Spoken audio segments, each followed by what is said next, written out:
अर्थात ईश्वर ही सत्य है जो विभिन्न रूपों में प्रदर्शित होता है। इस अनेकता में एकात्मकता के कारण यदि मुझे आपका रूप भी वही दिखता है जो भगवान विष्णु या शिव का है, तो इसमें आश्चर्य क्या है? इसीलिए मैं आपकी वंदना करता हूं। आप उस अवस्था में पहुंच चुके हैं जहां आपको प्राणी मात्र में भगवान का ही रूप दिखाई दे रहा है, इसीलिए आप ऐसा कहते हैं।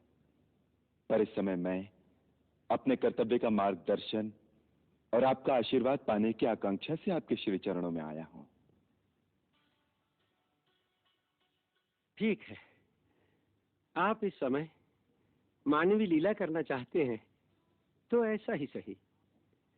भगवान, आपने जो अपना लक्ष्य निर्धारित किया है वो कर्तव्य आप कई वर्षों से निभा रहे हैं। आपके इस कर्म रूपी यज्ञ की पूर्ण सफलता के लिए मेरे गुरुदेव भगवान अगस्त्य ही आपको आशीर्वाद दे सकते हैं। आप उनके दर्शन करें। कई वर्षों से मन में साध है कि महर्षि अगस्त्य जी के दर्शन करूं। अब आप ही कृपा करके उन तक पहुंचने का मार्ग बता दें तो हम कृतार्थ हो जाएं। अच्छा,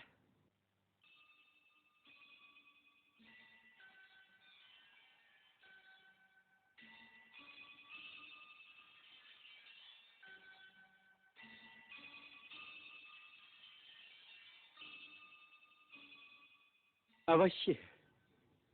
गुरुदेव ने मुझे आपको ले आने की आज्ञा दी है।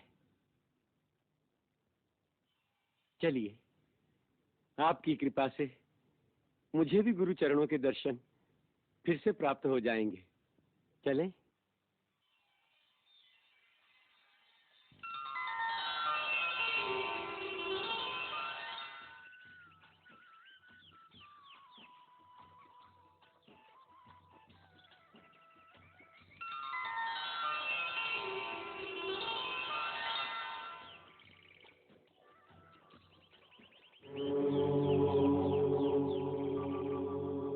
प्रभु, यही गुरुदेव का आश्रम है।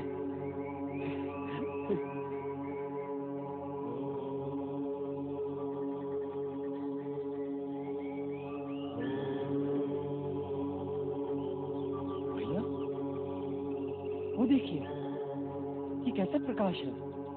हाँ, ये आभा कैसी? सीते, ये महर्षि अगस्त्य का आध्यात्मिक तेजपुंज है।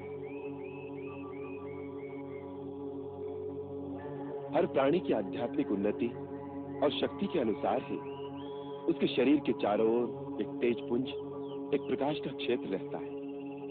जितनी शक्ति अधिक होगी, प्रकाश का क्षेत्र भी उतना ही बड़ा होगा। महर्षि अगस्त्य अपने पराक्रम और अपनी शक्ति में अपने आराध्य और गुरु भगवान शिव के ही समान है।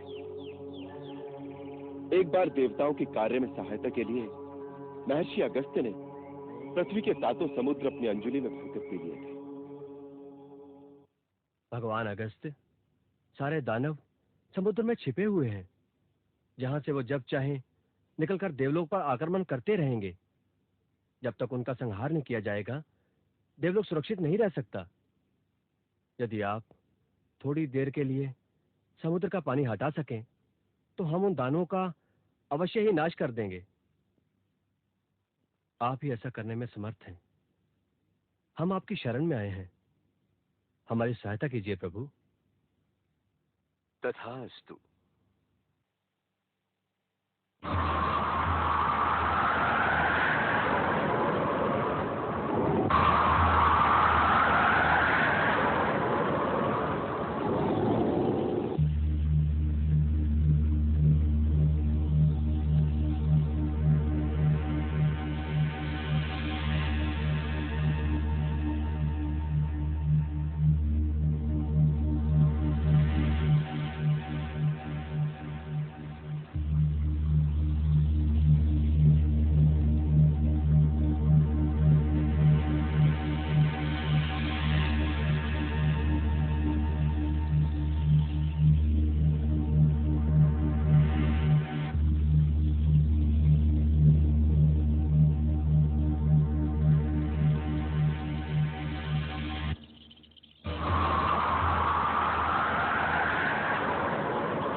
एक बार पर्वत श्रेष्ठ विंध्याचल जब अपने अहम में सूर्य का मार्ग रोकने के लिए बढ़ा,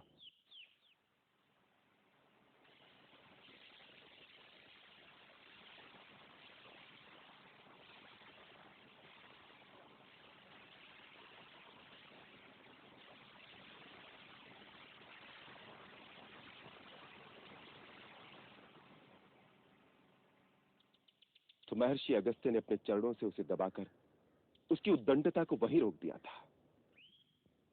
तभी से वो निरंतर उनके आदेश का पालन कर रहा है। इसी कारण उन्हें अगस्त्य कहते हैं। अगम पर्वतम स्तंभयति इति अगस्त्य। जो अग अर्थात पर्वत को स्तंभित कर दे वही अगस्त्य है। अच्छा? हाँ, एक बार भगवान शिव का विवाह देखने के लिए जब सारी शक्तियां और समस्त जीव राशियां उत्तर में चली गईं, तो कहते हैं भूमि का संतुलन डोल गया। तब भगवान शिव के कहने से महर्षि अगस्त्य विंध्याचल पार करके दक्षिण में आए, तो अकेले उनकी शक्तियों के प्रभाव से भूमि का संतुलन फिर से ठीक हो गया। इसीलिए कहा जाता है कि यदि उत्तरी भाग का समस्त आध्यात्म बल और ज्ञान एक पलड़े में रखा जाए तथा दूसरे पलड़े में अकेले महर्षि अगस्त्य बैठ जाए, दक्षिण कला भारी होगा। स्वयं भगवान शिव ने महामुनि अगस्त्य को परम सुंदर तमिल भाषा की शिक्षा दी।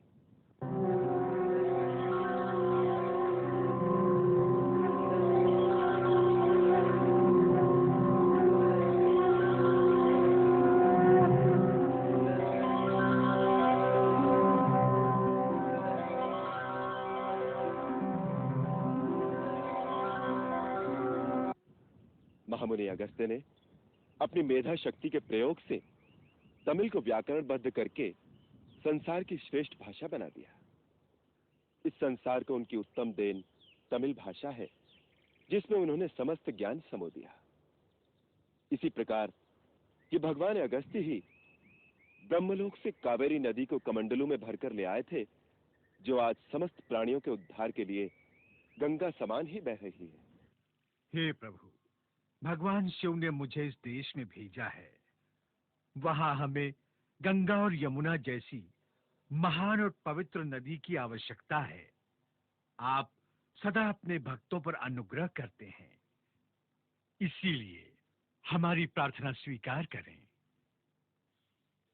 तथास्तु महात्मा अगस्त्य। लोक कल्याण के निमित्त तुमने जो प्रार्थना की है उसे हम स्वीकार करते हैं। परम पवित्र और तीनों लोकों का कल्याण करने वाली कावेरी हम तुम्हें प्रदान करते हैं।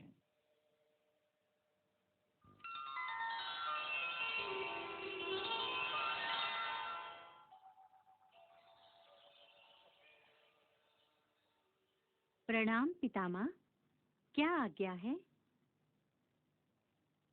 कावेरी पुत्री, हम तुम्हें महर्षि अगस्त्य को प्रदान करते हैं।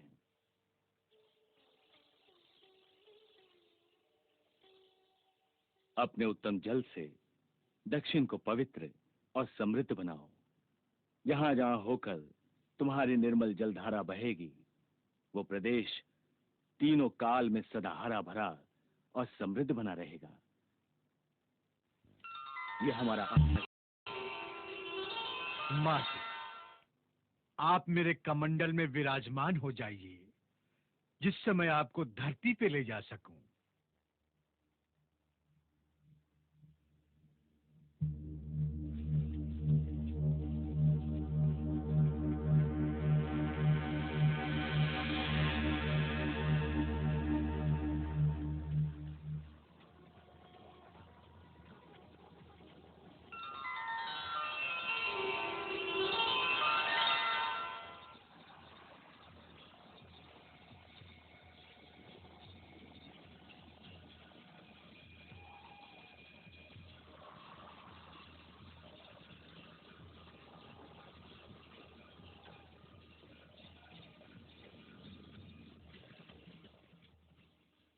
माता, यहाँ के समस्त प्राणी, जलचर, नभचर, भूचर समस्त जीव सर्वदा आपकी पूजा करेंगे और किसी भी भेदभाव के बिना उन सबको आपका आशीर्वाद प्राप्त हो।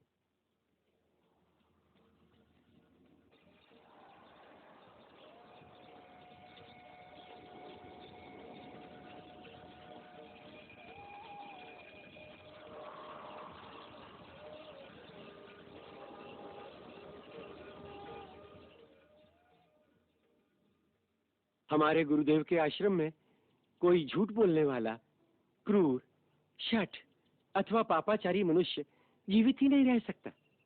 उनके पास धर्म की आराधना करने के लिए जैसे कई देवता, यक्ष और पक्षी रहते हैं और महर्षि से आध्यात्मिक मार्गदर्शन पाते हैं। भैया, ऐसी महान आत्मा के दर्शन तो कई जन्मों के पुण्य से ही मिलते होंगे। अवश्य, तुमने सत्य कहा लक्ष्मण। सुतीक्ष्ण जी, गुरुवर के श्री चरणों में निवेदन करने की कृपा करें कि हम तीनों उनके दर्शनों की आज्ञा चाहते हैं। अवश्य। मंगल भवन अमंगल हारी, प्रभु सुदशरथ अजिर बिहारी।